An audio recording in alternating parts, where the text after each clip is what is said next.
If you don't stay down and you never quit, come on over here and sit on the far end of the bench.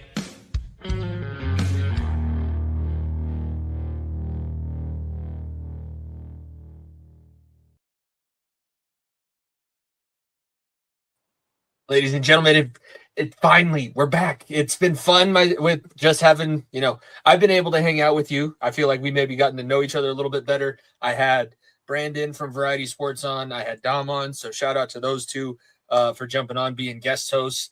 But we got episode 272. The man is back. Unfortunately, the Mammoth not going past the quarterfinals, but we'll be able to talk about that at the end.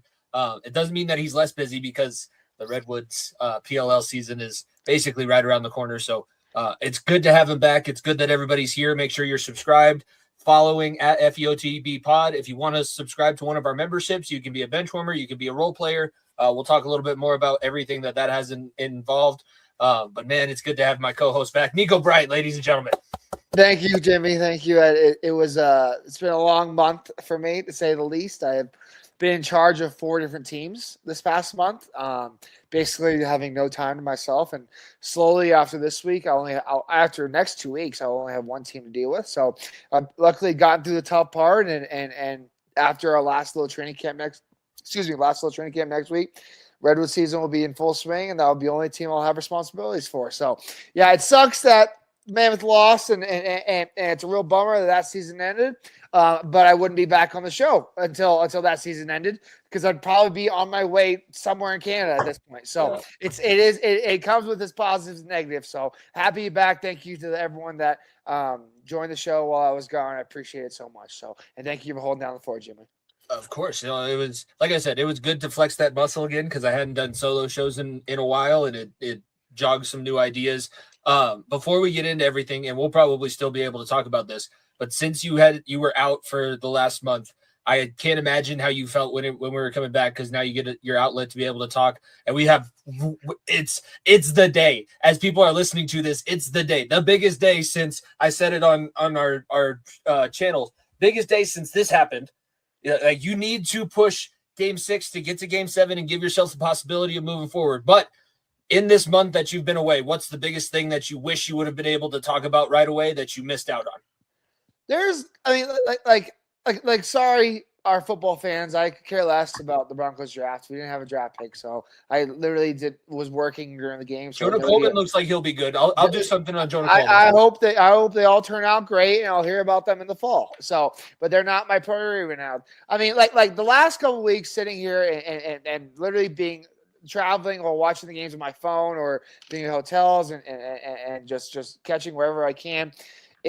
I've been locked in, obviously, on Nugs and Avs, and a couple things have stood out. Obviously, it's been a very frustrating run for the Nuggets, and being a Nuggets fan, being a Jokic fan, has been very frustrating this first round. And on the flip side, the Avs, I'm sitting here and being like, who's going to beat this team? So it's a yin and yang, and I think back to 2022. When the Avs won the Cup that year, and how that Nuggets team went when Jamal went down with an injury, we could never get healthy, and we thought we were going to be all this guy and the other thing, and never turned out for the Nuggets, but the Avs went on this deep run, and we could be nearing that, very, very much so, but at the same time, like, things are bouncing our way as a Nuggets fan. Things are bouncing our way slowly, and there's still an uphill climb, but it's starting to look a little less steep, is all I'll say.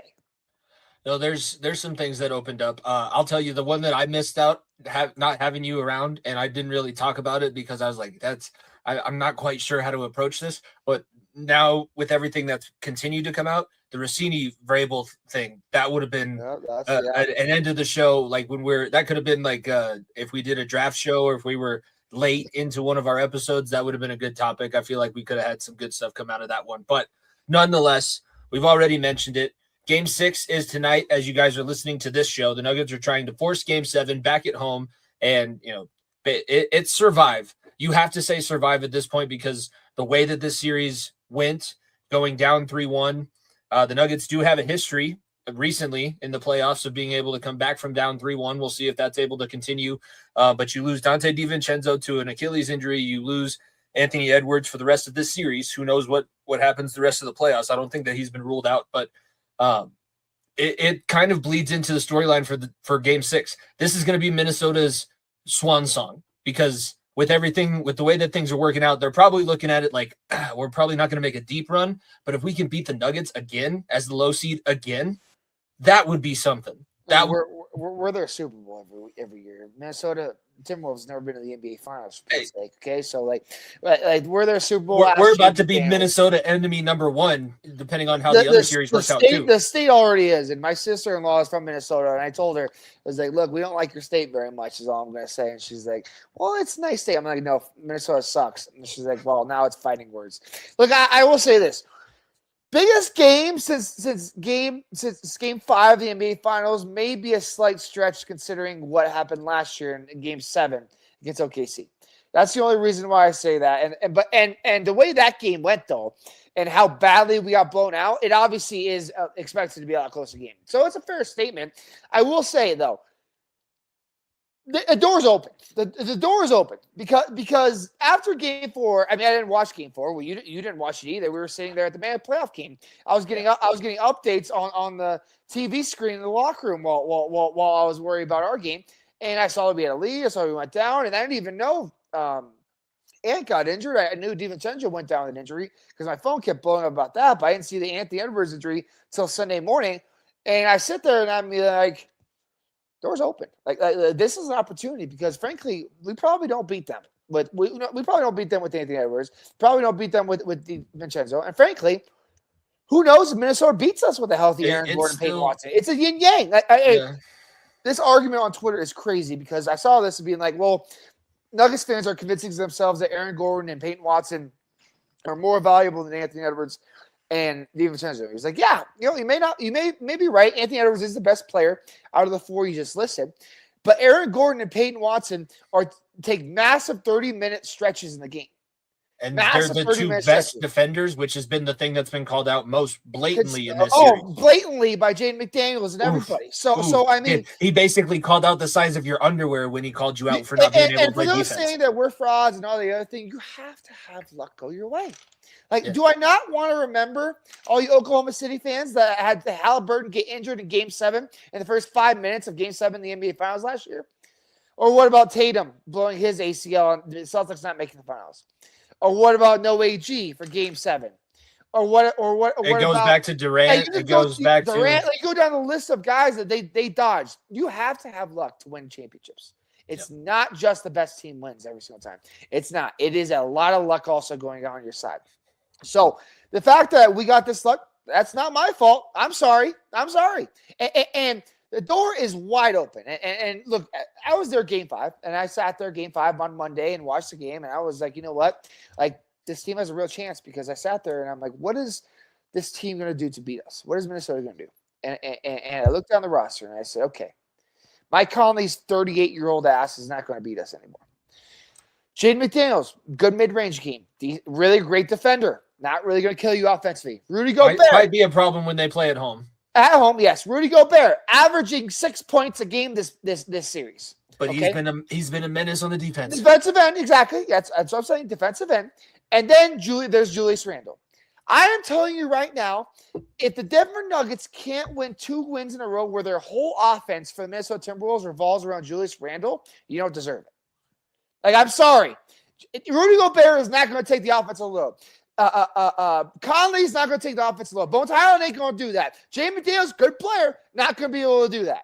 Right? They're all defensive heavy, strong players outside of Julius Randle. I cannot say this enough. If you can somehow slide through Game 6 and go steal one on the road and bring back Aaron Gordon and Peyton Watson for Game 7, it's over and the Nuggets are moving on. Because the reason why I say that is because you add those 2 lengthy defenders that are guys that would be on Julius Randle, it makes their lives a lot more difficult. A lot more difficult because I sat there watching their offense being like, okay, this guy threatens me a little bit. This guy's going to have a shot. I watched Terrence Shannon Jr. and I watched Bones sit out there and just chuck threes. And I was like, they're not going to be able to sustain this. Ayo Dosunmu is not going to drop 43 points again. I'm gonna tell you that right now. Okay. Is Nas Reed gonna have a breakout game? Nas Reed is probably the next best offensive option outside of Julius Randle. Seriously. So in reality, what you need to do is consistently try to keep putting offensive outputs that are in the plus 120 range of games, and you're going to win the series. You're going to win the series because there's no offensive threats out there. DiVincenzo is a great three-point shooter. Nas Reed, great three-point shooter. Julius Randle is the biggest threat offensively, and that's why this team has a chance. Yeah, no, it's honestly we're not transitioning away from basketball yet because we still have plenty that we can talk about, especially with the comments that were made and the way that the coaching has been handled. But it seems similar to what I was saying and what everybody kind of said about the Avalanche game plan with the Kings. Like if you could get to 2, you're pretty much good. You're gonna win. If you get to 2, you're good. If you get to 120, you're probably good. If you stick yourself, like the shooting has been bad. The shooting percentage has been terrible. Jokic has not had his shot. Like it's struggle city from everybody. Game 5 was a little bit of a comeback, but not necessarily even enough to swing the numbers. Like it seems like if you can just get a little bit of what you normally are, because that's what this team is. This team was high-powered offense, and hopefully we outscore the opposition. This is the 2023 Bengals on an NBA floor. Jokic has had his worst series of his entire career. Like frankly, like game 5, he had a triple double. I thought he was very quiet. Games 1, 2, 3, and 4, he was not been good at all. He's hesitant to shoot the ball, trying to get more people involved, and frankly, like Gobert is an all-world defender. Like that's not like denying that at all. But plain and simple, Jokic has a good enough skyhook, good enough post game to make Gobert's life a living hell. And he figured it out against Wemby, who's another. I know it felt as though he was trying to skate by this first round and not be able to do much and try to move on the series. And that is not how it's going to happen. It's not going to happen, especially against a Minnesota team that we said before the playoffs started, they are a deadly team. And they are a team that is going to be dangerous to be playing the playoffs. It's strange to me that would be the mindset that he has, knowing like everybody knows we've said it. So if we say it, I know that we watch it and you're a bigger Nuggets guy than a lot of people that I know. But this team is built to beat Jokic. That's the entire design of this team. Conley literally went to Minnesota and went, oh, I need to design a team that's going to be able to go toe-to-toe with Jokic. So the fact that he had that thought was terrible. Conley literally said that because that's why you trade for Gobert to give up all his draft picks. That's why you bring in Chris Finch, who was on the Nuggets coaching staff. It's why you bring in Will Barton, who was a Nuggets player for 10 years as an assistant. It's why you bring in Bones, because he knows the system over there. It's why you bring in all these other dudes, because they know the system and they know that if you can get through Denver, and obviously OKC is a different story, because I don't think anyone could have predicted OKC to be this good this fast back in 2022 when Conley left. But this team is built to beat the Nuggets, plain and simple. And they feel as though that these teams don't have unentertaining basketball games. Let me put that out, okay? These teams do not play non-entertaining basketball. I think back to the Christmas Day game where we were down by 12 points in fucking overtime and came back and won that game. These teams do not play unentertaining games, and it's two great basketball teams that are just going toe-to-toe and just in an all-out war every single possession, every single jump ball, every single war, every single loose ball, whatever it may be. These two teams hate each other. It's the most times these two teams have ever faced each other, or two teams have faced each other in a 6-year span in NBA history. We've faced them the last 3 of the last 4 postseasons. We face them obviously 8 or 4 times a year already. Like, these teams hate each other so much, and it adds to the feel and of all the crossover of these two teams. It is crazy how, I know division rivalries don't mean the same in the NBA, but this is a division rivalry. It makes sense that these two teams don't like each other because you're normally going to meet up in these rounds of the playoffs, and that's the way that it's worked out. And if you are going to build, I almost think that, like kind of what you were saying, Minnesota didn't expect OKC to turn into what they turned into as fast as they did. That's why they built up the Nuggets in their head, because the Nuggets won the championship, the Nuggets were in their division, and the Nuggets were going to be the team that they had to beat. And that was what this whole the last time that they met in Game 7, that was why it was such a big deal. And it's still continued to be that same thing. And I hope the the issue with me with Game 5, regardless of the fact that they got beat on the floor, which is what happened, I was expecting a little bit of a response. I know that I've never been a professional athlete, but I feel like in the locker rooms that I've been in, if I had somebody call me out that directly, you have to make some sort of response, and it's not go chase this guy down and get punked in some after the game scramble. It should have been handled within the lines. Like, you're going to probably draw a technical. You might draw, depending on how it's seen, a flagrant, but there needs to be something that's done about another player calling everybody on your roster out. There has to be a deciding factor that this is not going to stand and we are not going to allow this to happen. I mean, look, like, you're fair in that point, except for the fact there were 60 foul calls on Monday night. Like you could say that, but the referees knew that coming in. Think about who was in foul trouble. Julius Randle had 5 fouls. Jay McDaniels 5 fouls. Gobert 2. Conley 2. Suminu 3. Naz Reid 4. Jay Clark 3. Go to the Nuggets side. Personal fouls. 1 for Cam Johnson. 5 for Spencer Jones. Jokic with 4. Murray with 3. Brown with 4. Valanciunas with 5. Hardaway with 2. Bruce Brown with 3. There were 60 fouls called.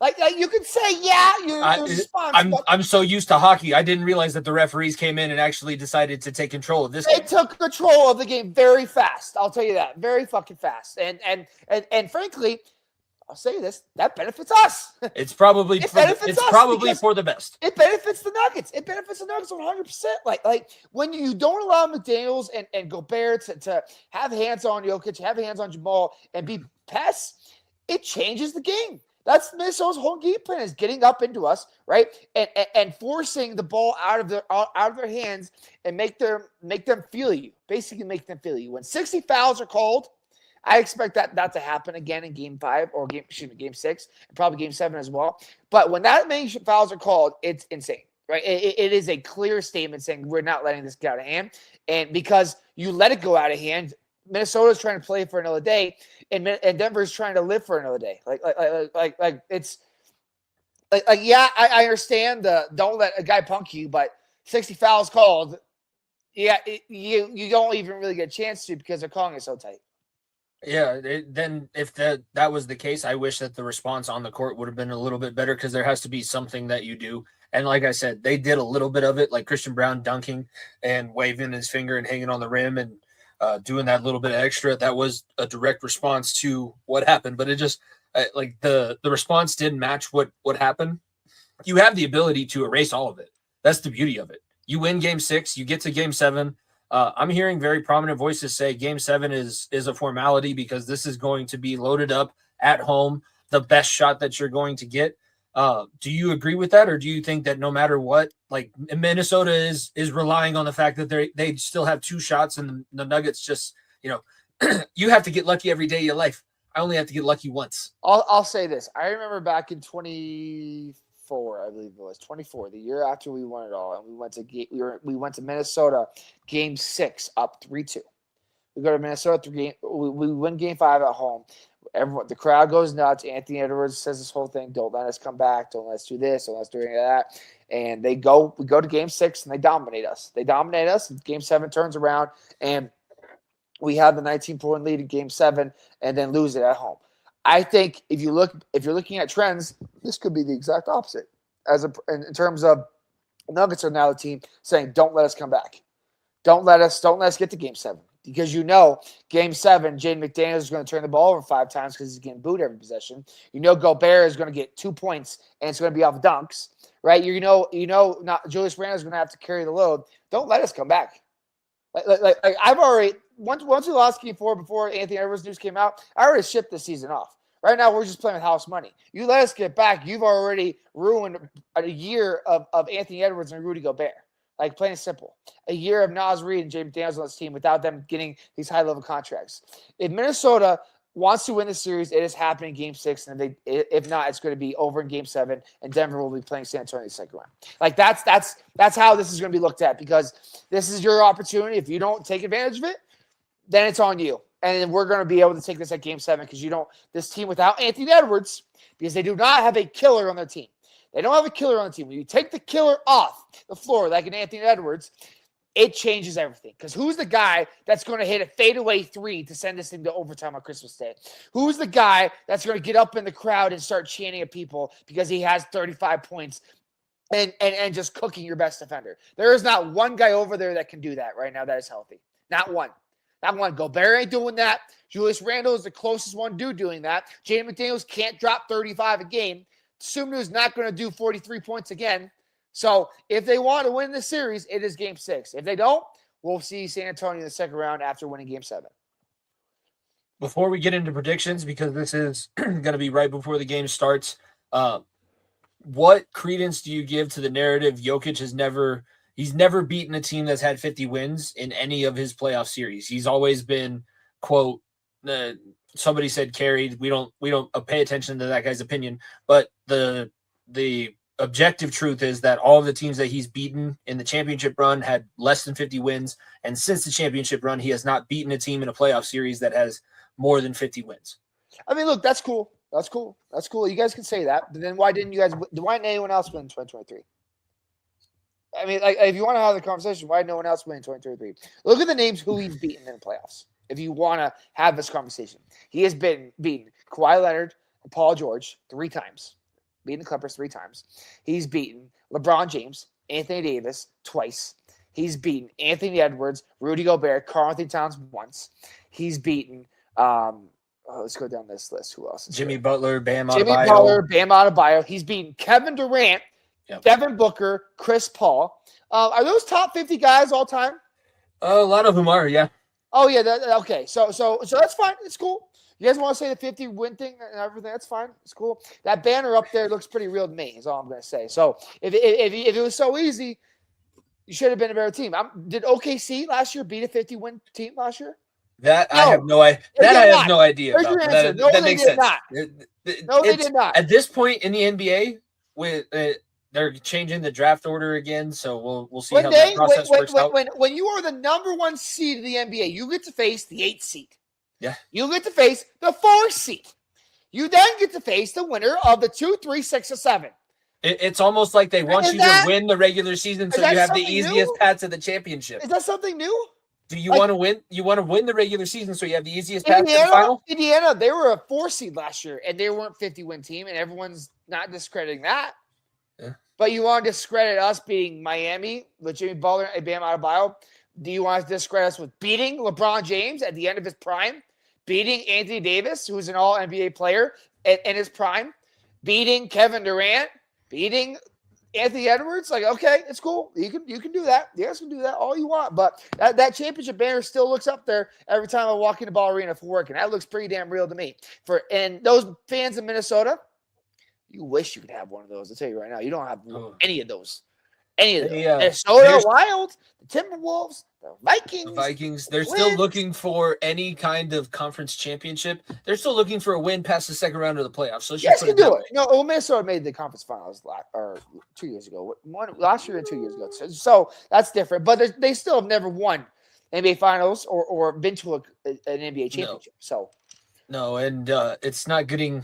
We'll see how it looks on the other side of things. The discrediting is funny. It's very funny. It's cool and all, and I'm glad people can do these narratives and everything. But at the same time, it feels so easy. Why didn't your favorite team win? In the comments, if you say, tell me who your team is in the comments down below. If you say that Nuggets championship season was a Mickey Mouse season, tell me why your team didn't win that year. Then, if it was so easy, tell me why. Because you had a chance to beat us, but you didn't. Everyone did. Could have beat that team to beat us, but you didn't. Could have beat that team to but you didn't. So what's the reason why your team didn't win that year, right? That's the stupid part with these arguments of like, well, you didn't beat this team, well, you didn't beat that team. Every team that's ever won a fucking championship outside of the 73-9 Bulls had fucking adversity, and at some point, and did not, and had easy rounds also. And to that point, the Bulls never played in the game 7. No, like. It's a lazy take. That's all I'm going to say. It's a very, very lazy take. I know I don't have to guess, and I know everybody that's watching doesn't have to guess, but let's put it on the record. Who's winning game 6? Nuggets in 7. All right, there we go. Nuggets in 7. I cannot emphasize this enough. The door's been open. Like the door, I thought the door was shut. And frankly, 18 times in NBA history, 18 times a team has come back from 3-1. We've done it twice. This group has done it twice. Like that's 1/9 of the teams that have ever been down 3-1 in NBA series have been Denver Nuggets teams that have been players on this roster. That's a little crazy to think about that. 18 times it's happened only, and we are 2 of the 18. Well, we go from very invested in one side of Minnesota sports to now awaiting the outcome of another team in Minnesota. But before we talk about that, let's talk about the team that got the sweep. Number 1 overall seed, President's Trophy. I didn't get to ask you. Do you buy into the President's Trophy curse? Do you believe that that's going to hold this team back? I'm not going to say it holds this team back, but I will say like it's not great. Don put it in a very logical way because he's a math guy. He's like, well, the statistics do show, because I think it's only 8 President's Trophy winners in the entire history of the league. Like the statistics show that they don't always win the Stanley Cup, which is fine. That's fair, yeah. That's fair, but at the same time, statistics can be changed. Statistics also, us being winning the President's Trophy didn't give us we got out of the first round in 4 games. So in reality, you got gifted more rest and easier first round series because of winning that, and that's really all that matters. Yes, no, it was the thing that needed to happen. We needed to make sure that we held on to the division, and everybody else. There is very little competition, and we'll talk about it when we get to the rest of the bracket. But for now, I think this anecdote kind of sums up this Avalanche season and the way that the Avalanche have been kind of thought of in the last 4 years since we won the cup. 4 years. Wedgwood can't win the Vezina because he plays behind Makar, who can't win the Norris because he plays with McKinnon, who can't win the Hart because he plays with Makar and Natchez, who are coached by Bednar, who can't win the Jack Adams because he coaches Makar and McKinnon. Oh, add one more on that. McFarland can't win the GM of the year because his teams are too good already. Yeah. Because everything you just listed.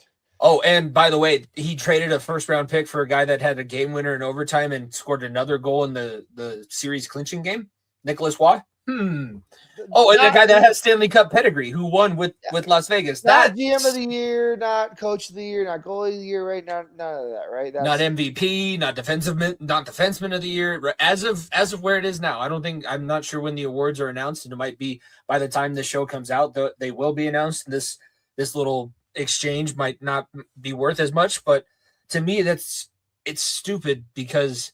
Yes, they are very good, and they've been very good for a long time, and there's been no denying that. We've benefited from that on this show. But again, the 4-game sweep of the Los Angeles Kings, and they did it in the Kings style. The Kings forced them to play the style that everybody says, you just got to weather the storm against the Avalanche. If you can take out their high-flying scoring, they don't play defense. Well, if you look at the numbers this season, they're actually a top 5 defensive team in every single statistic. Their penalty kill is among the top in the entire league. And when push came to shove, if you were playing a 2-1 hockey game, the Colorado Avalanche won 3 of those. I mean, like I'd much rather that than blow out Team 7-1 because you have a little bit of adversity, right? Like you keeps things in perspective. You got out of the series in 4 games. That's all you needed with the goalie that was playing way above his head. Yeah, exactly. So far above his head. Shout out Anton Forsberg because you will never play that well again in your life. Now, I assume. I didn't understand why Kemper wasn't in the net to start the series, and I said, "Oh, this guy's actually killing it. This guy's doing cartwheels in the grease. He's doing what he's the second version of Patrick Waugh at this point." But I said, "Well, it's frustrating as an Avs fan because we should be up for these awards and up for all these things, but people just we say it with Jokic all the time. People get." Sick of greatness. And the fact that Bednar is the second longest tenured head coach and he's never been a top 3 finalist is actually bullshit. So that's all I'll say on that. But this team is built for the playoffs. And is one is one bad day in a hotel in Minnesota away from probably doing something stupid again, is all I'm going to say. Because if this team can figure it out, stick with everyone on the ice, stay healthy, it is the best team in hockey. Don't put that cosmic energy out there. I know exactly what you're talking about. And the way put him in Landeskog's room. The way the rest of the playoffs is shaping up, your biggest test will be this next round. Yeah, that's exactly what everybody's because since last season. Edmonton could be done against Anaheim. That's probably the only bigger test, right? And then Utah is up against Vegas. Like, I'm sorry, Vegas or Anaheim or Utah or Anaheim does not scare me, okay? In terms of Minnesota or Dallas. And then on the Eastern Conference, Buffalo is beating Boston. Carolina, that's probably the next biggest test. That would be the toughest. And they haven't been to a cup final in years, right? So this is the Avs championship to lose. Plain and simple. It's the Avs championship to lose. And frankly, this next round is where all the marbles come in. And you look at Dallas and you look at Minnesota, you look at these two teams. Minnesota's a better team. I don't want to say I prefer Dallas because of all the voodoo and all the bullshit that will happen, but Minnesota is the hotter team and better team right now. They have the better goaltending going on right now. I would say Wellstott, I think his name, Jasper Wellstott, the goalie for the Wild, has been outplaying Ottinger. The offensive firepower with Faber, Kaprizov, and Boldy has been great for them. Obviously, defensively, they're great with Quinn Hughes back there. It's a more complete team than Dallas. It's a much we've seen them firsthand too, and that was a game. I feel like the Avalanche were still a little bit of a hangover. We'll get to it, but I also want to stick with goaltending for a second because I pulled up Wedgwood's stats, and I'll throw them up on the screen so that if you're watching, if you're subscribed to us, you can see. If you're just listening, we'll explain what we're seeing. But Scott Wedgwood through 4 games. By the way, before game 1 against the Kings, he had never started or played in a playoff game. He went 4-0. He had nearly 2 shutouts, but, the 6-on-4, I'm not going to give a goalie guff for giving up a 6-on-4 goal. It was just, that's the way these things go. But he has a 1-2-1 goals against. He has a .950 save percentage. He's allowed 5 goals on 101 shots. Like that, it's going to come down because, like we just said, they're playing a much better team, a team that can actually score with offensive firepower no matter who it is in the next round. But a team like the Kings, who everybody said can't score, Wedgwood not only proved that he should be the starting goaltender in the playoffs, and that was a question that everybody had going into this thing, but he did. It's what we say all the time. If you are supposed to dominate somebody, you dominate them. He did that. He completely shut out the crease, made everybody. If the Kings scored more than a goal, it was like, what the fuck is going on with Scott Wedgwood? What? Yeah. They scored 2? Are you kidding me? They scored 2? Wedgie was incredible. And like going to playoffs, you're like, well, maybe they alternate, right? Maybe they go Blackie, then Wedgie, or Wedgie, then Black, and they keep alternating. And frankly, like with how good he played, there's not even a question it's his net. And that's a great thing to have because at the same time, like when we went to the cup run in 2022, we said, yes, Kemper's net. Frankie is playing great. Francois playing great, but it's Kemper's net. And if something happens, we have trust in Francois. It's the same thing with Blackwood, right? If Wedgie's the guy, it's his net. And in case something happens for whatever reason, a long playoff run, you may need Blackwood. So as long as you stay ready, that's all that matters. But Wedgie, yeah, he's been great and he's continued to play great. I think the defense has really helped him see shots well and really been like the addition of Kulak has been great. The addition of Blankenberg deserves a shout out because he wasn't expected to play on this playoff run and he had to get inserted when Manson went down. He'll be playing big time minutes this next series until obviously Manson comes back too. So I really love those 2 additions. Shout out McFarland for that, and Burnsy has been good too. I think he's had his ups and downs, but I think he's been very good as well. No, you definitely still have your number 1 defensive pairing, and there's question of if it's the number 1 because I think it's Hughes and Faber that are the number 1 for Minnesota. So there's like the toss up of who's the true number 1. But this is where you said it's the Avalanche Cup to lose. It's because of the depth, and that's what we've had so far. McKinnon has 1 goal. Marty Necas has no goals. It's fucking stupid. Your biggest scorers are Arturi Lehkonen and Gabe Landeskog, and I love the captain, and he's elevated himself to the top line, and I again, credit to Bednar because he was shuffling things, and when he was like, I can't keep Landeskog off the top line anymore, he went with it, and it won them the overtime game in game 2, and it continued to pay dividends throughout the rest of the series. You're going to get big-time scoring from some point, but the depth, and that's the depth on the defensive end too. Burns, Kulak, Blankenberg, Manson, everybody that's going after your top 2 are also really good. And then, oh, by the way, Ross Colton didn't play the first 2 games of the series, and when he comes back, there's another shutdown forward, a guy that I'm going to shout out again, Arturi Lehkonen, that is, as of now, if the playoffs ended after one round, Arturi Lehkonen is my vote for the Conn Smythe. This depth is just stupid because you're sending out a third line. Or sorry, you're sending out your first line is Lecky, Landy, and Mac. Obviously, your second line is Nelly, Kushkin, and Lehkonen. And then that third line, you sit there and you're looking at Kadri, Logan O'Connor, and Parker Kelly, and you're like, these three could be half the team's league's second or first line, and that's their third line. You guys are the second best line on Anaheim. What are we doing?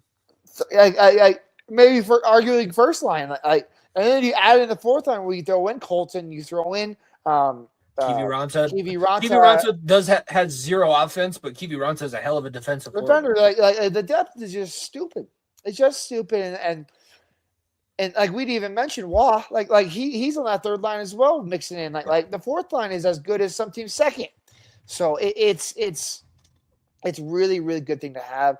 I think the biggest worry for this team right now is still that third pair D, and I think it's because Bernsey is slow, and if you don't have Manson, that really hurts you in terms of power back there. Because Kulak's a good defender, Blankenberg is a good defender, not as physical as those two guys, and if they have off games, they can let in goals very easily. So I do think that's still the biggest worry for this team, but it's the most complete team in hockey. I hope that they continue to play their role, and those defenders outside of Taves and McCarr know they're not supposed to activate unless it's very clear. Like, you don't need to be coming down into the offensive play. I need you staying by the blue line so that if something happens where there's an interception, because the Kings did, like, they forced a lot of turnovers in the open ice. Even in their offensive zone, they were able to push things back the opposite way.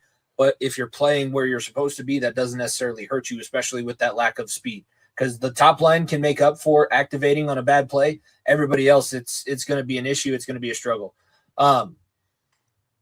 What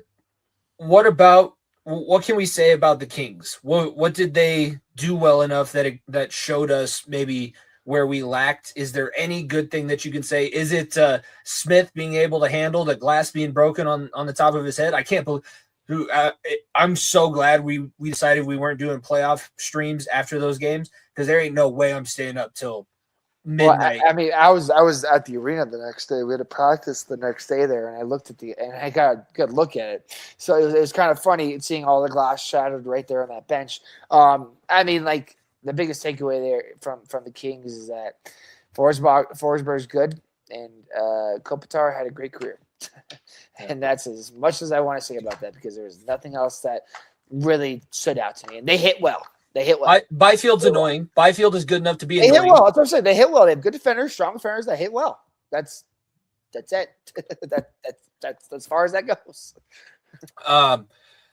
What do you think about the ref show that was game 2? Because besides the glass breaking, the refs were the biggest reason that thing went into overtime, and the Kings had as good of a chance to win that. They literally gave them 2 times as many power plays as the Avalanche, plus the 6-on-4 situation. And then we'll wrap things up with talking about where we think the power play stands before we move on to the NBA playoffs. I mean, based on what I've seen from the power play, I think it has gotten better. I think this postseason, I think the guys are less tentative. Frankly, I think there's always one game in a series that it's a gong show for the referees. I think maybe after a game 1 where you see guys get scruffed up and you know that these guys are playing each other at least 3 more times, things start to get testy. And in game 2, you kind of just set the tone, making sure none of that happens. So not really too much surprise about that. But yeah, I think the power play needs to continue to produce. But what I've seen in that series 1, I do think that it was some positive things to take out of it. It's if you had to say it now, are you thinking that we play the Wild round 2, or is it going to be Dallas? Because Minnesota stole a game in Dallas, so Dallas will have to steal one back, and then we'll be game 7. Game 7's a coin flip, but is there a chance that Minnesota wins at home and closes this thing out and cuts out on that 8 days of rest? Because that's the other thing is, where are we going to be sitting with this 8 days of rest? How is that going to affect us going into round 2? Who do you think we play in round 2? Well, the Avs series ended Tuesday? Is that right? Or no. Sunday. Sunday. So Monday, Tuesday, Wednesday, 3 days off already. If Minnesota wins, I think tonight, or I think it's tomorrow. Yeah, I think they're on Thursday. They play Thursday. So they play today as you're listening to this. If they win Game 6, Game 1 could be as early as Sunday. So it could be That would be a week. It's just a week. It's just not bad by any means. But if obviously it goes 7, it could be 8 to 9 days. I think Minnesota is a better team. What I saw a Dallas team that is built to beat the Avs. Here we go again with this Minnesota Timberwolves Dallas Star. They're built to beat the Avs, and frankly, they're not good enough. I think Minnesota is firing all cylinders. They're a better team, they're a better coach. They're like the fact they got rid of DeBoer was stupid for Dallas because DeBoer had the big game. Is the Avalanche kryptonite? It had the big game coaching ability and that was just a horrible mistake to let him go. And I think Dallas is looking at another first round or a first round exit this year. Plain simple. I think Minnesota. I said it. Minnesota's a better team. I think they have been throughout the series so far. The games I've watched, I've not been shocked. Been over enthusiastic with how Minnesota or Dallas has been playing. Excuse me. And it's very funny the rhetoric online because everyone's like, well, Mikko Rantanen is taking all these penalty minutes and not showing why we paid him all this money. And then I sit here, and us Avs fans sit here, and we sit here being like, yeah, that sounds about right. When McKinnon got injured. It's the same Finnish guy.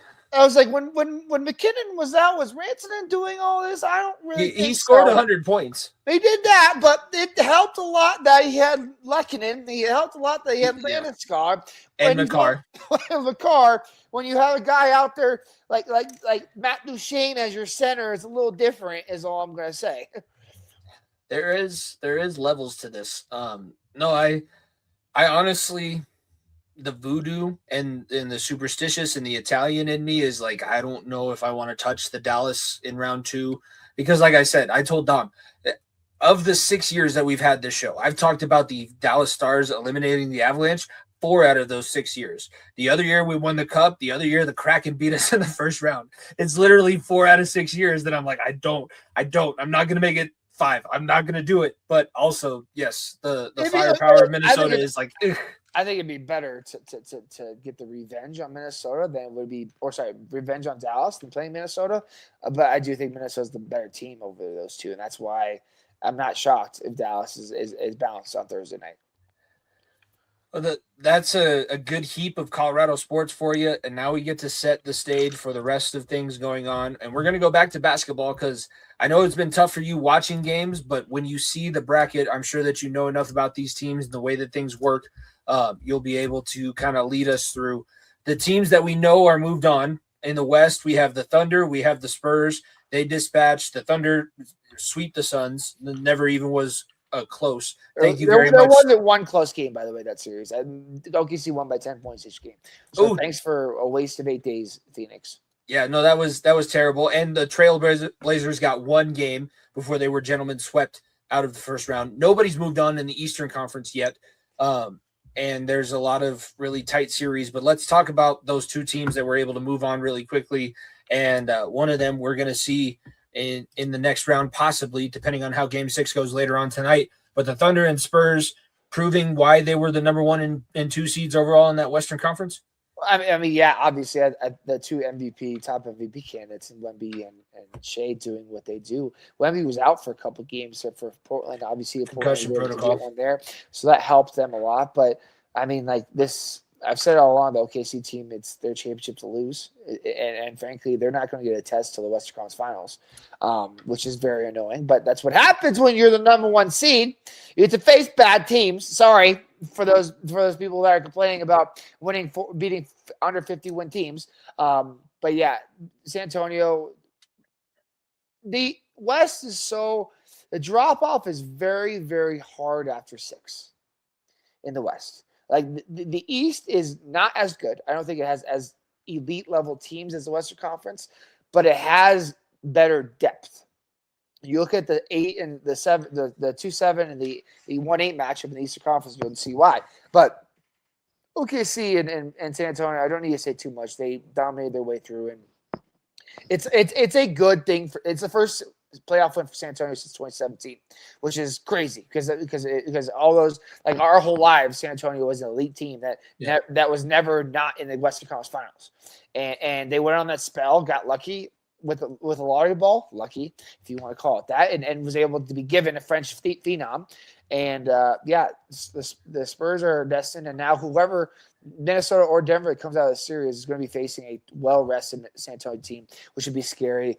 And on the other side, OKC will run through the Lakers. So it's just the West is very interesting. That's interesting that you just say the Lakers, because the Rockets were one of those spunky teams that could cause issues. They're down 3-1. Yeah. So you're right. I did say the Rockets had those spunky issues. And then Kevin Durant decided, I don't feel like playing much. You know what? You guys good. You got it without me. We're not going to beat the Lakers. The Lakers don't have Luka and Austin Reeves. And and Kevin Durant. Bronny's playing meaningful playoff minutes. Exactly. LeBron and Bronny are playing meaningful playoff minutes together. Kevin Durant is an all-world player, one of the best offensive scorers. Is he, though? Is he? He is one of the best offensive scorers of all time. I'm not going to not say that because he is lethal with the ball in his hands. He's past his prime, though. For a guy to quit like that, I don't know. It's very, very shocking to me that he just quit like that. And I think it's very obvious the Rockets aren't happy with him either. Like Rockets fans, you can be mad at me for saying Kevin Durant quit. KD, on your burner, you can come in the comments and let me know that I'm wrong for saying you quit. Please, KD. But at the same time, like your teammates are calling you out. Like, yeah, it would be nice if you had Kevin Durant. Oh, okay. So they're taking the Jaden McDaniels approach with their own teammate. Oh yeah, Jamari Smith said that. He's like, yeah, it'd be a lot different if we had Kevin Durant. This is the franchise that's used to James Harden going to strip clubs during this round of the playoffs. I know, and they're like, I can't deal with Kevin Durant being out there, being a passenger. Ime Udoka is one of the biggest crybabies in the league also. Şengün is a good player, not elite. They don't have a true point guard on this roster. Reed Shepherd is a true point guard. He's a second-year guy he's second-year guy. Second-year guy that's not an elite guard by any means on a good playoff team. The fact the Lakers are doing this without Luka and Reeves is just sitting here just annoying as hell. Yeah. Because if we would have lost those last two games, we walked through Houston. We rested our guys those last two games also. For fuck's sake. We were trying to lose. We were trying, and we could have just skated right through Houston. Instead, we're in a war with Minnesota, I guess, because that's what we wanted. Oh, my God. It always works out in that fashion. Do you think that Ime reached out to Mike Vrabel when this whole thing went down, when he's like, hey, this is how you should deal with it. You'll get another situation. Now that you say his name, I was like, oh, I forgot. Yeah, that's where he ended up landing. He was the original. He's the person. He's the reason why Vrabel was a lot quieter, because when all that stuff came out, he's like, oh, maybe I need to be quiet about what I'm doing with Diana Rossini. Yeah, it's very frustrating as a Nuggets fan, because the Lakers are just skating through without Luka, without Reeves, and the Rockets just don't care. The team just doesn't care. It's ridiculous. It's absolutely ridiculous that Durant could play the last couple of games of regular season, but all of a sudden he's not feeling it for the playoffs. I mean, not one game, by the way. Not one game. He hasn't played one game. It's ridiculous. We'll see how that one moves forward. It is game 5 coming up later on tonight as we're recording this. So by the time this comes out, you guys will know whether or not it's Los Angeles moving on. The Eastern Conference, we're recording this on Wednesday. The Pistons did beat the Magic. So I believe now Orlando, is it tied 3-3 going into game? No, it goes Orlando game 6 now. Orlando game 6. So that is as up to date as it can get. So game 6 in Orlando, the Magic leading the Pistons 3-2.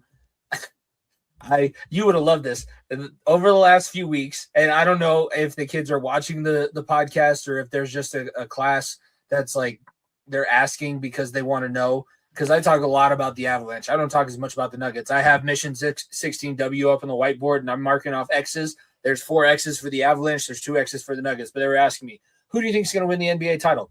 I got this one kid over the last month and a half, and he's been causing havoc. He's been making my life miserable when this class comes in. He keeps saying, the Pistons, the Pistons, the Pistons. It's like, bro, there ain't no way. I will cut off.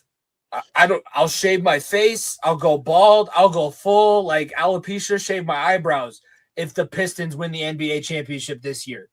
And then the first 3 games happen. And I'm like, How about them Pistons? How about them Pistons? Look, it's really not. It's an upset, but it's not. Orlando, I think I talked about it in preseason. Orlando I said it was a top 3 team in the East. Like when they added Desmond Bane in the offseason, Paolo was very good. The Wagners are very good. The Wagners are very, very good. Obviously, I love Jalen Suggs. He's a great defender too. They got a great team, Orlando. Okay, they are not your average 8 seed. Let's put it that way. But also, Detroit has never been in this situation. This team was a first-round exit last year. This team has not had the expectations of being the number 1 team in the East. And they were great all regular season. I'll say it. They were 9-1 against the top 4 teams in the Western Conference during the regular season. That's a great record. Very simple. But when you get to the postseason, like when you have a bunch of guys that aren't ready, that haven't played big-time minutes, it's a difference maker. Right? I think losing Tim Hardaway last year hurt them more than it probably noticed, because Hardaway's been great for us. He's been arguably one of our most consistent players all playoffs long and all season long. And if he was coming off the bench for them, just light up shooting threes, and he's had playoff experience. Never won a championship, but had playoff experience. And there's none of that for Detroit. And Orlando is sitting there being like, well, our coach is probably fired, and probably half of us aren't coming back. So why the hell not just go out there and have fun? And the Orlando Magic are talented too. Very talented, and I mean I didn't watch Game 5 because we were recording this, but we saw the final score of it, and I'm sitting here. I'm like, I don't think this is that much of an upset. Yeah, it's an 8-1, it's an 8-1 upset, but I don't think Orlando is that bad, and I wouldn't be shocked if Orlando wins in Game 6 and Detroit's chances are. I've said it all along. Detroit is that second tier of Eastern Conference contenders. That first tier is Boston and it's New York. Okay, that's that first tier. The second tier is Detroit, it's Cleveland, it's the Hawks, it's the Sixers, and then below, and Magic in that one as well. And that third one is the Raptors and Hawks. Like that's where the tiers come in. Okay, and the fact that they're doing this in the first round, this feels like the 2010 Hawks again. 2010's Hawks. I was gonna say it feels like the Cavs from a couple of years ago, where the Cavs were the 1 seed and got bounced in the first or second round of the playoffs. Like second, but yeah.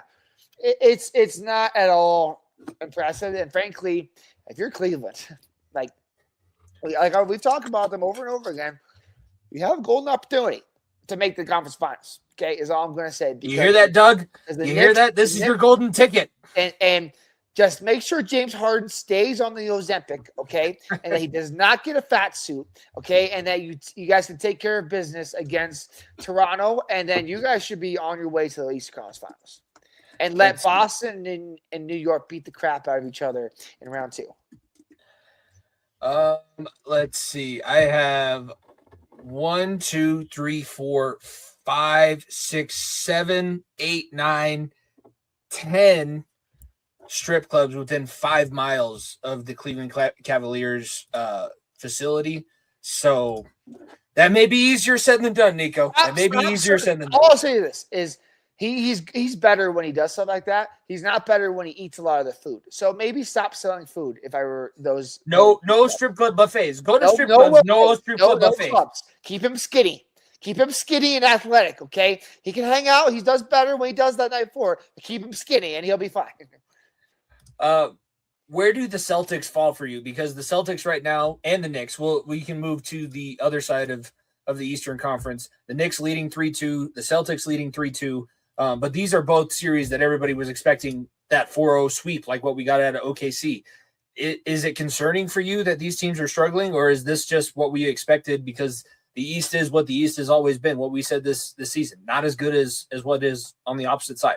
I mean, the biggest shocker for me was that Philly Game 5 win in Boston. I thought that was done for, and then Maxey went off. Embiid is, I'm pretty sure Embiid is back. I'll check. Embiid had a really good game that night too. They are getting healthy back, and look, the Sixers will Sixer at some point. We all know that. I say it over and over again. They'll do it at some point. But them fully healthy, it's still a very good ball club. And if you're Boston, you don't really have – like Vucevic is a good center. He's not really a lockdown defender, though, when it comes to Embiid, right? And Tatum is still feeling his whereabouts after his injury. Jaylen Brown had a great start to the season, MVP level, and really hasn't taken off. But If you look at if you are the 76ers, you have a golden opportunity to sit here and be like, Embiid Maxey could beat this team. It's an uphill battle still. It's an uphill battle. It's an uphill battle, but they can force 7 and make Boston shit their pants a little bit. Okay, and then if Boston wants to skate through the Eastern Conference again and try to go game 7 against New York, because New York will give them troubles too in the second round, and then face Cleveland in 7. I'm looking at the East, and I'm like, they're going to eat each other alive. Let's all of a sudden, that conversation we had about the West is now applying to the East, and OKC might win the championship by 200 points. Like the Eastern, like I've said it, OKC's biggest test will be the Western Conference Finals. They will skate through up until the Western Conference Finals. The Eastern Conference, I'm sitting here, I'm like, there's 4 teams that could make a real chance at winning, being in the NBA Finals. Not winning at all. Let me preface this. OKC, San Antonio, and Denver and Minnesota would beat every single team in the Eastern Conference in the NBA Finals. I'll say that for a fact. The one team that maybe the argument with would be Boston. But every other team, I am not worried. We are fine in the East, okay? Western Conference things, we're doing the John Morant. We're fine in the East. Don't even worry about them. We just got to take care of what's in front of us. But it is a war zone between these series and how good teams have been playing and how it's going, because if you're Cleveland, you're sitting here being like, wow, we don't have to face anybody until the East Coast Finals. We get to face a New York Knicks team or a Boston Celtics team that may go 7 in the first round and then may follow it up with game 7 in the second round against each other. I mean, this is why the Eastern Conference is so open and why it sucks that Hallie got hurt so bad, because it's as opportunistic as you can, because I can't confidently sit here after what Boston showed me in game 5 against Philadelphia that Boston's the team to beat in the East. They're not like it could be a very interesting team coming out of the Eastern Conference again for one of OKC, San Antonio, or whoever else in the Western Conference to eat up in the finals. No, I think that's a good place to leave it. The Eastern Conference ends up being a lot more competitive than anybody else thought. Maybe that's just the level of things over there. With the Stanley Cup, let's take a look over here. We know that the Avalanche move on. We talked about the Minnesota and Dallas series quite a bit, but on the other side, Anaheim and Edmonton. Anaheim leads that series 3-2. Game 6 is coming up tomorrow night. So as everybody's listening to this, as you're listening to the podcast, get ready for Anaheim, Edmonton coming up on April 30th. That has been one of the weirder series, and it's mainly based around the fact that Connor McDavid is hurt. Connor McDavid is not who we're used to seeing him as, but this is what everybody was saying, and I've heard it said on a lot of shows. One of the shows that we used to do a lot of stuff with, Anaheim would have been a much calmer series than the LA Kings series was in that first round. The wide openness, the fact that you can score, the fact that the defense isn't there, you'd have been able to score 12 and beat everybody 12-5 and be fine. Edmonton is about to get outplayed at their own game. Anaheim has one game that they have to steal, and they're moving on to the second round, and we might see a very different Pacific matchup than anybody expected. But this was a pillow fight all throughout the regular season, and I would say that this has continued to be a pillow fight up until this point, because the difference in goals scored in the Pacific playoffs as opposed to the Central right now is astronomical. Yeah. I mean, like, we seriously are sitting here being like, it's going to be Utah versus the Ducks in the second round. Like that's serious. Like Vegas could still win this series. I will say that. And Edmonton, I think, could pull 2 together very easily as well and make the 3-1 comeback. But I don't think either Vegas or Edmonton were sitting there being like, oh, we're going to push both these series to 7. I think they're both saying, okay, let's get out 4-1, right? At the worst, 4-0 on 2 teams that don't have playoff experience, and then play each other in the second round for a chance to play the Avs or the Stars or the Wilds, right? I think that's what both teams are thinking. They thought way too ahead of themselves, because the Ducks haven't played the playoffs in 10 years. Utah's playing their first ever NHL playoffs game in playoff games in their history, right? Like there are. Anaheim and Utah are tough barns, is all I'm going to say. Very tough barns. And you and I know from firsthand experience watching the Ducks. They're nasty. They're a very good That hockey goalie team. makes it so boring. Dostal is great. Dostal is a very good goaltender. In Utah, man, if they could try to get home ice back with winning Game 5 in Vegas, boy, Utah could be deadly. No, it's crazy because the Pacific is a terrible division regular season wise, but they've been very competitive with like the low seeds possibly being able to upset the higher seeds. But it's still the cap for that side, unless the second round of the Central playoffs where the Avalanche play the Stars of the Wild is a total absolute knockdown drag out. Like it's got to be as violent as an episode of The Boys. Like you got to be willing to turn this thing off because you're like, I can't see any more blood and guts. If it's not that, then the Pacific has no shot. But there is that random world that we live in that maybe Utah becomes the next team in their first to third season that goes to the Stanley Cup Finals and possibly wins the Stanley Cup following in Vegas. I will say Utah and Anaheim, like Utah obviously had the team from Arizona, and so it's but none of those stats transfer over. I know it doesn't. It's still stupid, but because Bettman wants to keep that Arizona slot open. As a former Arizona native at one point, or not native, but like resident, like I hope that team goes back, but please keep the ownership away from the people who last owned the team. I just think that Utah and Anaheim are frisky, and I think both those teams are two up and coming teams. Where I think Edmonton made a grave mistake when trading for Jari. Jari has not been good this postseason. He's not been good, and look what Skinner's doing in Pittsburgh. Pittsburgh has a chance now to force Game 7 after going down 3-0. Like as we're recording this, like it's. There's goods and bads that Edmonton continues to do, and Vegas is the same way. They're throwing Carter Hart out there after all of his mess he's dealt with, and I just don't. I think the Pacific is as wide open as possible, and if you're Minnesota, if you're Dallas, if you're Colorado, it's as lick your chops as it is if you can get past these first two rounds. Moving to the Eastern Conference. As we're recording this is breaking news, but everybody will have known this. Montreal beat Tampa, so they break the 2-2 stalemate, and they bring a 3-2 lead back to Montreal for Game 6. That has been Montreal.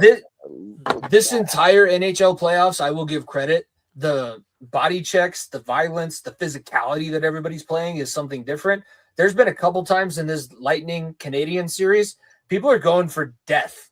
Like they are literally launching themselves full body into the boards, and they miss the check and they hit first with their head, but they were looking to kill somebody. It wasn't just, I'm going to body check you through the boards. It's I'm diving through the first 3 rows, And if I don't make contact, then say la vie to that family that's sitting in the front row. But damn, I was not expecting Yuri Slafkovsky and this young Canadiens team to be able to push the Tampa Bay Lightning like this. Cole Caulfield's been great. Like I'll say this, Montreal is probably one of the most difficult barns to go into. I don't know if you've seen the crowd shots. I have never seen so many fans own a jersey in their lives. Yeah. Look, seriously, if you're a hockey fan, watch games. Watch Game 6 in Montreal. When they go back to Montreal for Game 6, because every fan in the stands has that red jersey on. Like they have different names on the back, whatever it may be. Every person has it. It is insane. And those fans speak French up there, and they go nuts for their team. So, look, we talked about it before the playoffs. Tampa Bay was the team that was scary the most out of the East, and they could be bounced first round. That's how good this NHL playoffs has been. There's a picture of the crowd that you can see. Niko's not lying. They're all in jerseys. They're all in that red jersey. White. It's the same red jerseys. The only people in white are literally Tampa Bay fans, I'm pretty sure. No, those are Canadians jerseys as well. There's not a Tampa Bay Lightning jersey to be seen. They are all Montreal Habs jerseys. They are Canadiens through and through. The Canadiens for Viva la Canadiens. I mean, Montreal has never really been good a lot of times. Like the last time they were good was with Waugh, and it's kind of fun to see a team like that make a little bit of noise. Would it be fitting? Do you think that the Canadians would have as much of an issue? It's been since 1993. The Canadians are the last Canadian team to win a Stanley Cup.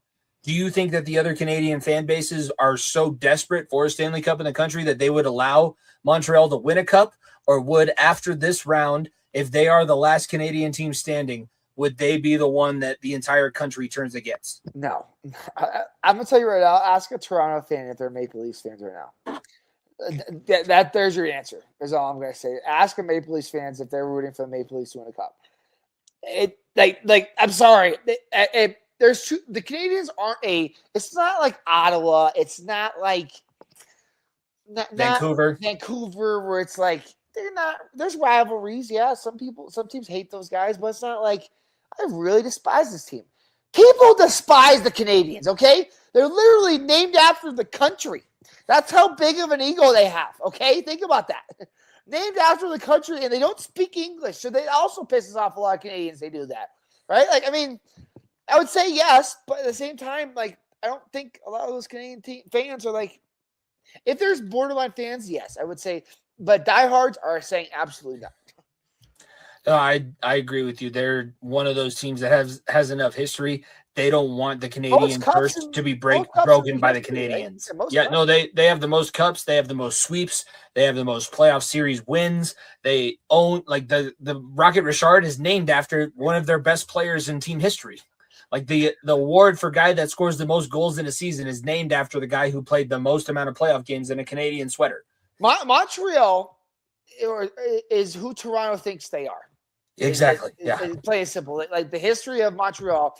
Montreal has not been good recently. Obviously we've said that, but their history and what they think is who Toronto think they are. The opposite side of the actually in that same bracket, we won't move to the opposite side yet. The Sabres get a terrible beer chug by Ryan Whitney, and they also had a bad pump up by Josh Allen. Their home games have been terrible. They dominated Boston in Boston in the Garden. They had the Bruins number, but when it's been in Buffalo, it's been a coin flip, and that's not what we're used to seeing from the supposed top seed in the conference. Do you have faith that Buffalo is going to pull themselves out of this first round? And are you going Sabres in the Eastern Conference to? I'm very glad you phrased it that way. I'll say it that way. I'm very glad you phrased it. Do I have faith in them getting out of the first round? I still say yes. I do not trust them if my life depended on to come out of the East, though. Okay, because that team is showing flaw after flaw after flaw. Even if Montreal moves on, are you talking about the mid center ice flip that bounced over the goalie's glove and went right into the net? Is that what you're referring to? The team is sloppy and it's a fun story. The rollerbladers are a lot of fun. I'll say that. The people outside with the UFC boxing dummy that they're punching and clotheslining with rollerblades on. I think that's electric. I love that. But I think this team is. That's it. I don't think that's more than that. I think they have great depth. Obviously, I'm a big Tage Thompson guy. I love me some Bo Byram, right? I think Darlene has been one of the best defenders in the playoffs so far. But I still don't think this team has the depth and the whereabouts to be a real threat. And frankly, I see only really two real threats in this Eastern Conference. I really do. It's Tampa Bay and Carolina. The two teams that scare me the most getting to the Cup final and losing games to them. This is Penguins and Flyers. The Flyers are going to fuck around and let Pittsburgh go to Game 7. They're going into overtime tied 0-0. Oh, I got that in the background already. That's already stupid enough that series could go 7 after Philly was up 3-0. So I don't trust either of those two teams. Montreal, if they get past Tampa, don't. They haven't been there in 30 years or 20 years, 25 years. 25. Whatever it may be. That's 23. 93 to 2026. Boston may be the next biggest threat because of it's Boston and fuck Boston. But I'm not sitting here outside of Carolina and Tampa Bay being yeah, these teams scare me. I'm serious. The Eastern Conference is a pillow fight. It's not necessarily. Sorry, I take that back. It's not a pillow fight in terms of the games because the games are really, really good and they're hard. It's physical as all get out. They're physical and they're hard nosed and they're great game. When I say it's pillow fights, I mean it's two teams that aren't going to win the cup fighting for their playoff lives against each other. That's what it is. Yeah, it's a totally different conversation when you go Eastern Conference to Western Conference. Next week we will talk about the second round matchups and see where those series are. We'll know whether or not the Avalanche are playing the Stars of the Wild, and we'll probably have game 1 having taken place. That might be in the first episode of Riding the Pine that you guys can be a member and become a Benchwarmer membership, YouTube, and get access to that up close and personal. We are going to quickly give you a preview of some of the things that are going to be offered if you join our status. If you become either a bench warmer or a role player, $2.99 a month or $4.99 a month, you will get. That's not really coming in. It was good. I got some things. It's the English teacher. It's the journalism major in me. But if you sign up for either of those tiers, you will get exclusive access to the Riding Pine episodes and also first access to all of our clips, which is what we are going to show right now. Our 90 seconds from the bench rants. You might see Niko in a couple of these. I'm doing it. I'm putting them out so far because I've had a lot of time to myself. But that is what we're going to show you, and then we're going to wrap things up with our player of the week and bench warmer of the week. But this is what you can expect if you become a bench warmer or a role player. Early access to these videos like this. What's up, everybody? Welcome to the very first edition of 90 Seconds from the Bench, where I give you the biggest sports story of the day without the chance of overthinking it quite yet. Far end of the bench, and today we're talking Nuggets, Wolves, Game 6. This is not just another playoff game. This is the biggest game in the Jokic-Murray era since the 2022-2023 finals, and we are going to talk about all of it. Surprise, it is no shock discussed around town right now. The lack of competitive greatness. It is about the lack of follow-through. It is about the lack of will and want to that they're showing on the floor. Since Game 2, when Jaden McDaniels came out, called out the entire Nuggets roster about their defense, we have seen it get under the Nuggets' skin, quite frankly. We have also not seen a response yet.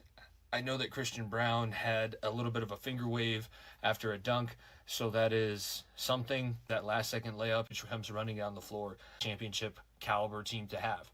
They've been gifted quite a path. Right now you have no Dante DiVincenzo for the rest of the playoffs. You have no Anthony Edwards for the rest of the series. That makes Thursday night the biggest game since the 2022-2023 finals, and we will see if Jokic and Murray can pull this off. Drop your thoughts in the comments. Is Game 6 a legacy checkpoint for the Nuggets core, or am I putting too much weight on it? More daily rants like this, like the video, subscribe to the Far End of the Bench, follow us at FEOTBpod, become a Benchwarmer member for exclusive Riding the Pine Far End of the Bench. Once again, I'm Jimmy Pilato. We will see you tomorrow morning. What I've learned from that, my favorite thing in the world is to try and have AI transcribe Dante DiVincenzo, because that one did Dante D and then just let the D stay there on the screen for a long time. The one that you're going to see if you're following at FEOTB pod, it goes Dante DiVincenzo. I say Dante DiVincenzo very clearly, and it goes Dante for like the next 15 seconds. I was like, no, that's not who I said. I said Dante DiVincenzo. Get your Dago up. Remember your roots, Italian grasshopper. It's time to get into player and benchwarmer of the week. I don't do this on Riding the Pine, so I've had a couple weeks. I'm excited to see what you brought back to the table, but I'm just going to start it off. Arturi Lehkonen is my player of the week. He had 2 goals in the series.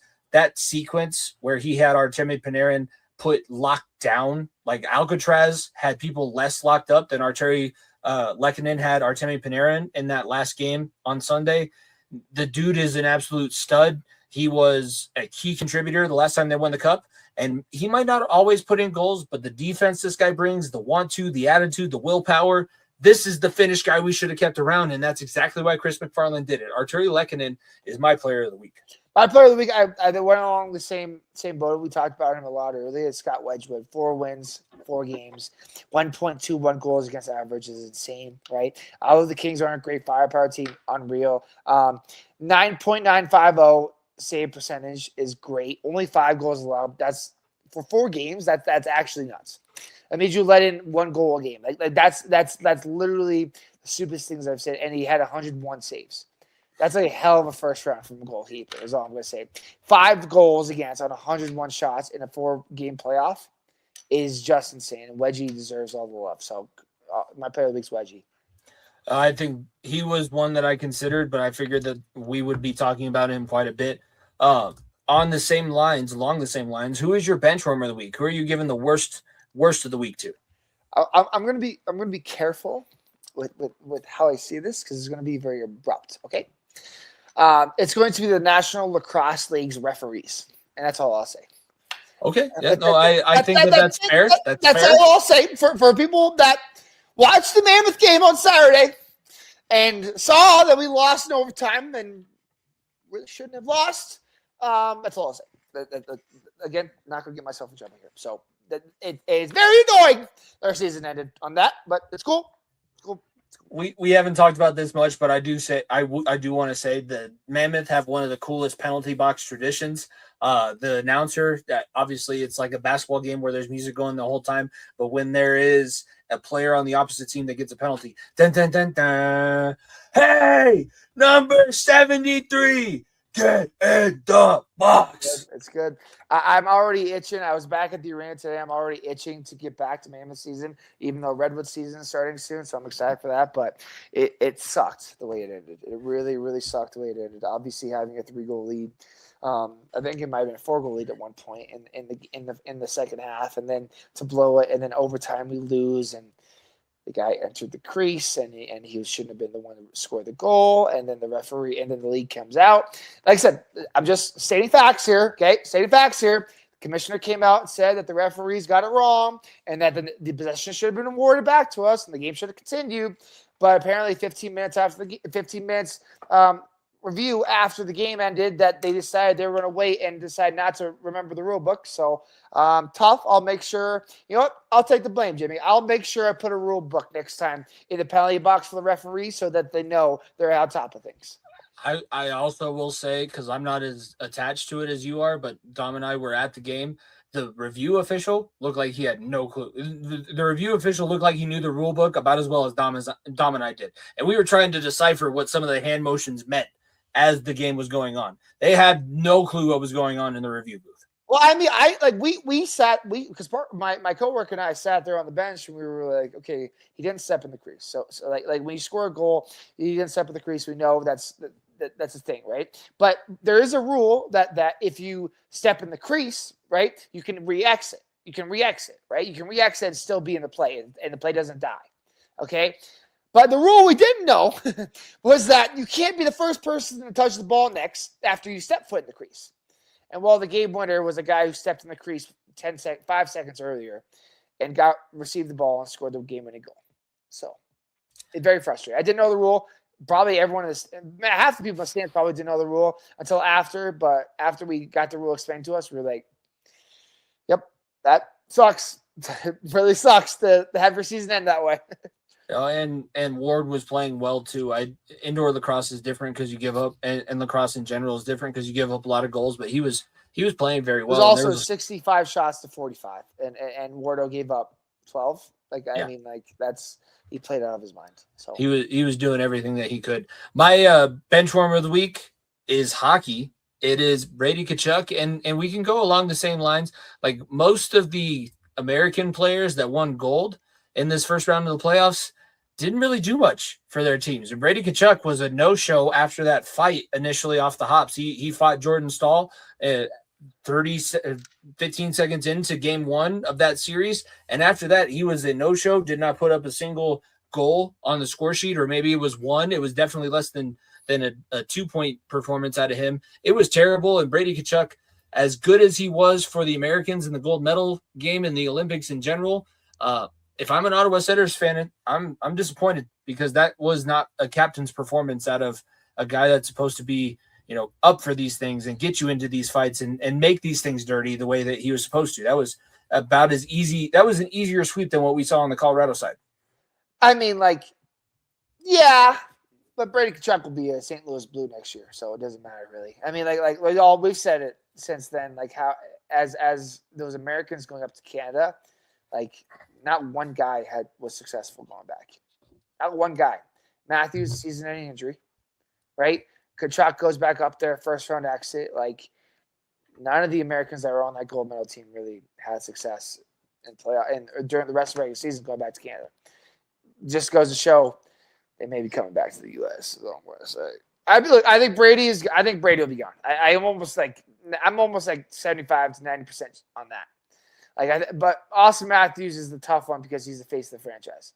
And I think Ottawa Senators fans are a little upset with him after Omar played great this postseason. And and Brady's dad decided to go on a rant on their podcast and about how he was horrible and how he's soft and all these other things, and Brady didn't really back him up much. So I would assume Brady's gone, but in terms of Matthews, I guess we'll see. It'll be interesting to see how things shake out. Before we wrap things up, is there anything over the last month that you really needed to get off your chest? This is your time, basically like a pseudo center of attention, but anything that you really needed to address? Is it Cody beating Randy and we see the punt come back? Because I know that's something you texted me about. Is there anything WWE that you're paying attention to, or what is it that you really needed to get off your chest? Put Opa family in a rocket to the moon is all I'm gonna say.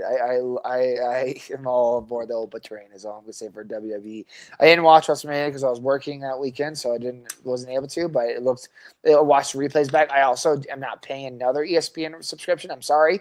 Like I already paid for ESPN Plus. I'm not paying another $20 to see one wrestling show a month on there. Okay, when I can just watch replays back on Twitter. So sorry ESPN for that, but. Yeah, it's I thought WrestleMania was great. Oba Femi strap a rocket to him and then go to the moon. The NLL season's still going on. Playoffs should be good. These last couple rounds should be good, and then PLL season. I won't be back next week, unfortunately, because when one season ends, I go right to the next. I'm gone to Salt Lake City from Tuesday to Sunday, so next week. So it should be an exciting week next week. First weekend of the PLL season. We got Nike jerseys now. So that champion jersey, it's nice. There's Nike stuff now coming out. So the swoosh, I got my game day kicks, on Sunday. So I some pretty nice green and brown shoes, Nike Dunks. So I'm excited for those bad boys. And the NL season, it's over. It sucks. It's over. I can't do much about it. But I'm excited for the PLL season to get everything going this summer. Make sure, if you have not yet, subscribe to the YouTube channel. Follow us at FEOTB Pod. If you are really interested in more content, make sure that you become a Benchwarmer member. I'm going to have Riding the Pine dropping next week, which is a membership only, exclusive until Friday. And I'm going to get some other opinions. Niko's going to be out.